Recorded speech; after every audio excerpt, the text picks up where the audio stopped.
जय हिंद प्यारे साथियों, आप सबका हार्दिक स्वागत है प्रद्योत गुरुकुल में। मैं हूं पीके सर और आज आपके लिए लेकर आया हूं यूपी पुलिस के लिए खास। यूपी पुलिस में हिंदी साहित्य के 5, 6, 7 प्रश्न पूछे जाते हैं और उन प्रश्नों को करना बहुत बड़ी बात होती है यूपी पुलिस के विद्यार्थियों के लिए। जी हाँ, यूपी पुलिस के विद्यार्थी सामान्य हिंदी या हिंदी व्याकरण तो अच्छे से तैयार कर लेते हैं, लेकिन उन्होंने हिंदी साहित्य ज़्यादा नहीं पढ़ा होता है, जिसके कारण हिंदी साहित्य के प्रश्न उनके गलत हो जाते हैं और हिंदी साहित्य के जो प्रश्न होते हैं उनकी मेरिट में महत्वपूर्ण भूमिका निभाते हैं। जो विद्यार्थी हिंदी साहित्य के प्रश्नों को हल कर लेते हैं वो काफ़ी आगे हो जाते हैं, क्योंकि हिंदी साहित्य का पाठ्यक्रम अथाह है और उसमें से प्रश्न 4, 6 या 7, 8 प्रश्न ही आते हैं। तो ऐसे प्रश्नों का संकलन और ऐसी क्लास लेकर हम आपके लिए आए हैं जो आपको यूपी पुलिस में रामबाण साबित होगी। अर्थात चुनिंदा महत्वपूर्ण प्रश्नों का संकलन हम लेकर आए हैं, जहां से आपको आपके पेपर में प्रश्न मिलने की पूरी संभावना होगी।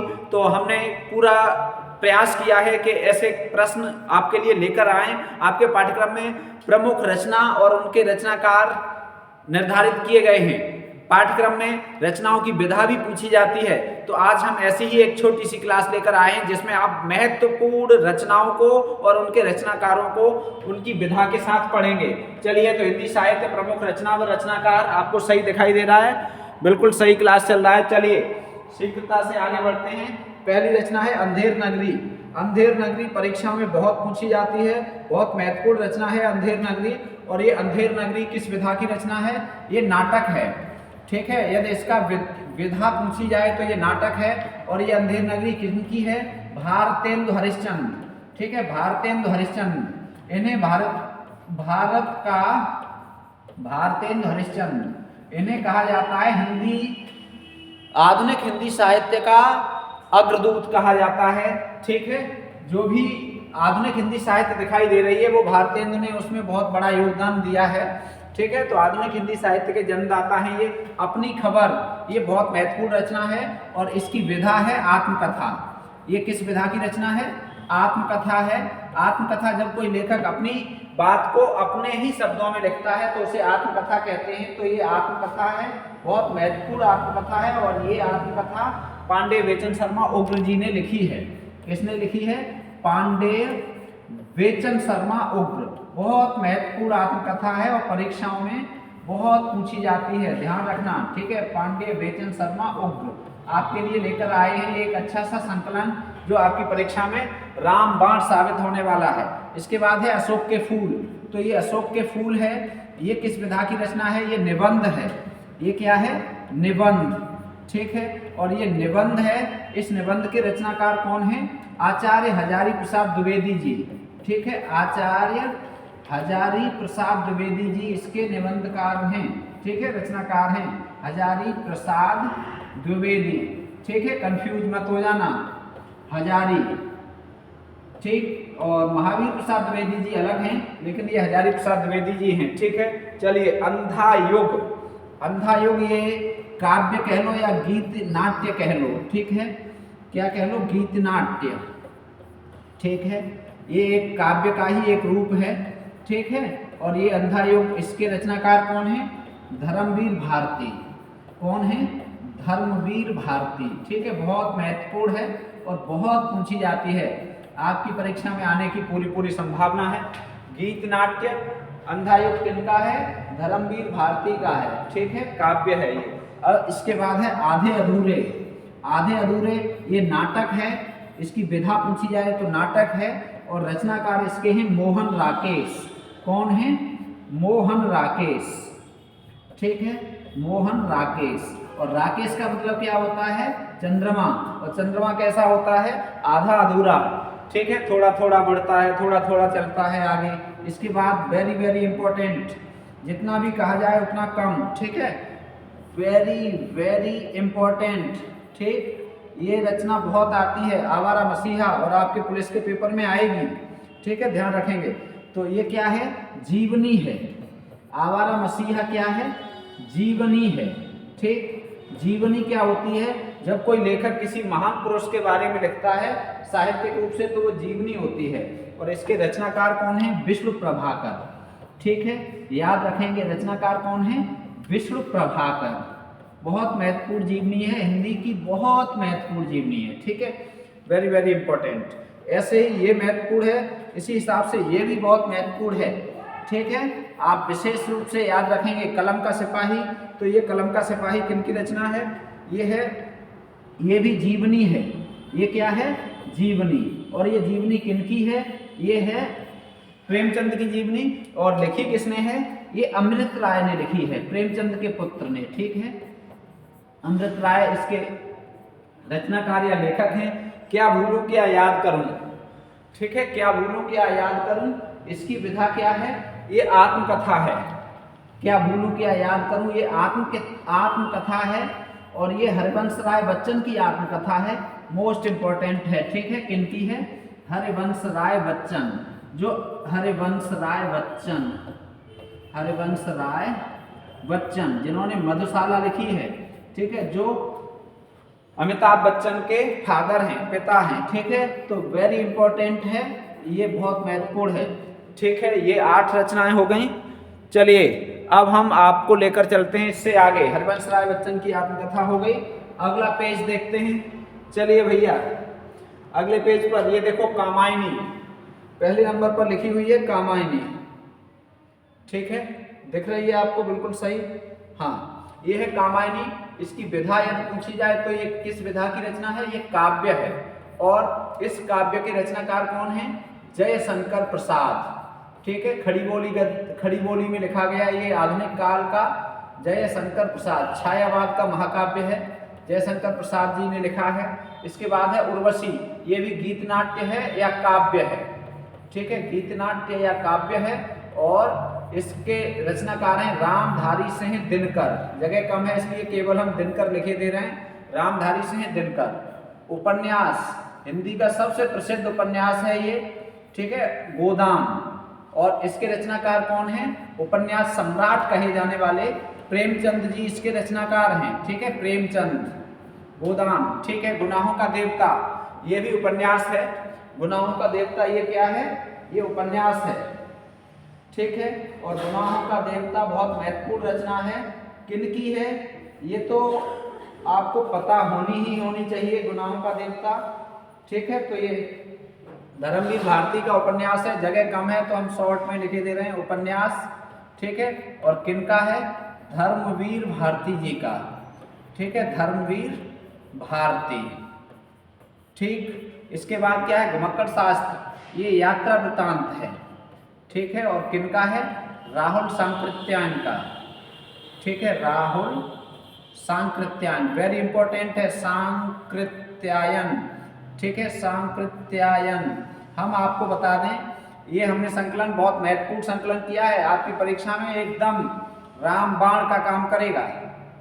अब है चंद्रगुप्त, तो ये नाटक है, चंद्रगुप्त किस विधा की रचना है, नाटक, और इसके रचनाकार कौन है, तो इस नाटक के रचनाकार हैं जयशंकर प्रसाद जी, ठीक है, जयशंकर प्रसाद। चंद्रगुप्त, स्कंदगुप्त इन्हीं के नाटक हैं। चिंतामणि ये निबंध है, चिंतामणि किस विधा की रचना है, ये निबंध है, और आचार्य रामचंद्र शुक्ल जी का है, किनका है, आचार्य रामचंद्र शुक्ल जी का निबंध है, शुक्ल जी ने चिंतामणि, ठीक है। त्यागपत्र उपन्यास है, और किनका है, जैनेन्द्र जी का है, किनका है, त्यागपत्र किनका उपन्यास है, बहुत महत्वपूर्ण है, जैनेन्द्र। त्यागपत्र उपन्यास किसका है, जैनेन्द्र का है, ठीक है, जैनेन्द्र कुमार। ध्रुव स्वामिनी नाटक है, और किनका है, जयशंकर प्रसाद जी का है, ये नाम लिखा है जयशंकर प्रसाद, उन्हीं का है, जयशंकर प्रसाद, ठीक। इसके बाद भारत भारती बहुत महत्वपूर्ण है, ये काव्य है, और इसकी रचना वर्ष भी पूछी जाती है तो 1912, ठीक है। और ये राष्ट्र कवि कहे जाने वाले मैथिली शरण गुप्त जिन्हें राष्ट्र कवि कहा जाता है, उनकी रचना है, बहुत पूछी जाती है, ठीक है। भारत जननी नाटक है, और भारतेंदु हरिश्चंद्र का है, किनका है, भारतेंदु। भारत धन इंदु, भारत का चंद्रमा भारतेंदु को कहा जाता है। इसके बाद, ठीक है, भारत भारती बहुत महत्वपूर्ण हो गया। इसके बाद क्या है, मेरा परिवार, तो मेरा परिवार रेखा चित्र है, क्या है ये, इसकी विधा पूछी जाएगी, तो रेखा चित्र विधा की ये रचना है और इसके रचनाकार कौन है? महादेवी वर्मा। किसने लिखा है ये? महादेवी वर्मा जी ने। ठीक है। और मेरी आत्म कहानी वेरी इंपॉर्टेंट है, आधुनिक हिंदी की पहली आत्म कहानी मानी जाती है मेरी आत्म कहानी। ये क्या है? आत्मकथा है और डॉक्टर श्याम सुंदर दास की है। ठीक है। क्या है ये? आत्मकथा। और किसकी है? श्याम सुंदर दास की। श्याम सुंदर दास। ठीक है। श्याम सुंदर दास की आत्मकथा है, आधुनिक हिंदी की पहली आत्मकथा मानी जाती है। अब चलिए सूरज का सातवां घोड़ा, ये भी उपन्यास है और इसके रचनाकार कौन है? धर्मवीर भारती जी हैं। ठीक है। धर्मवीर भारती बहुत महत्वपूर्ण है, बहुत आती है ये रचना। ठीक है। धर्मवीर भारती की कनुप्रिया भी आती है, कनुप्रिया। ठीक है। अंधा योग। स्कंदगुप्त क्या है? ये नाटक है स्कंदगुप्त, बहुत महत्वपूर्ण है और ये जयशंकर प्रसाद का है। किनका है? जयशंकर प्रसाद जी का ये बहुत महत्वपूर्ण नाटक है स्कंदगुप्त चंद्रगुप्त। ठीक है। बोलगा से गंगा ये कहानी है। बोलगा से गंगा क्या है? कहानी है और ये किनकी है? राहुल सांकृत्यायन की है।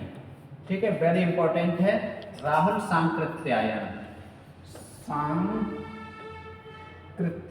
ठीक है। सांकृत्यायन। ठीक है।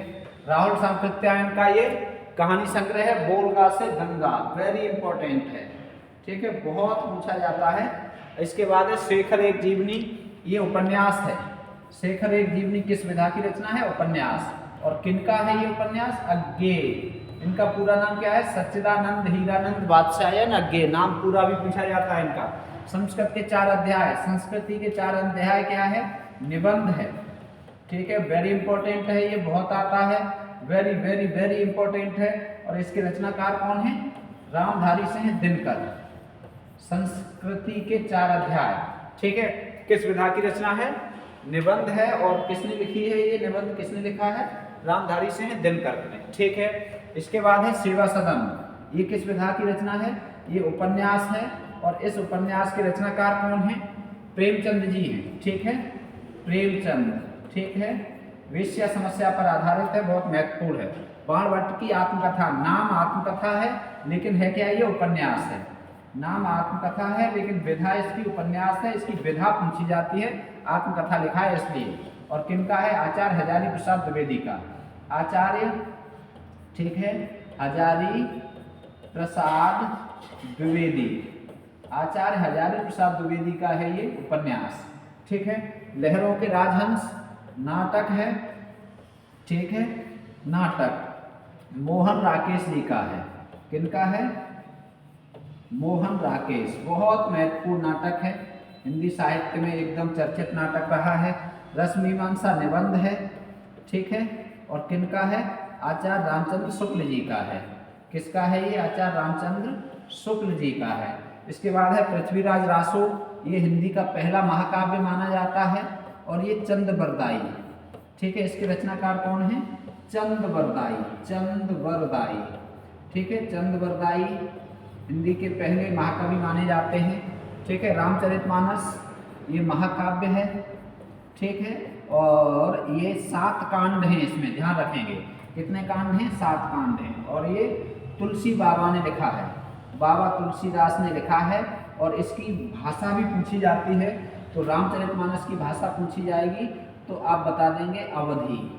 ठीक है। साहित्यिक अवधि है, ध्यान रखेंगे, नोट कर लेना ये अवधि। इसके बाद है विनय पत्रिका, ये भी काव्य है। ठीक है। और इसके रचनाकार भी तुलसी बाबा हैं। तुलसी बाबा हैं और इसकी यदि भाषा पूछी जाएगी तो ब्रज भाषा में रचित है ये। ठीक है। कौन सी भाषा में है? ब्रज भाषा, बहुत पूछी जाती है। सूरसागर ये काव्य है और ये भी ब्रज भाषा में है। ठीक है। और इसके रचनाकार कौन है? सूरदास जी हैं। सूरदास, सूरसागर। ठीक है। साहित्य लहरी इन्हीं की रचना है।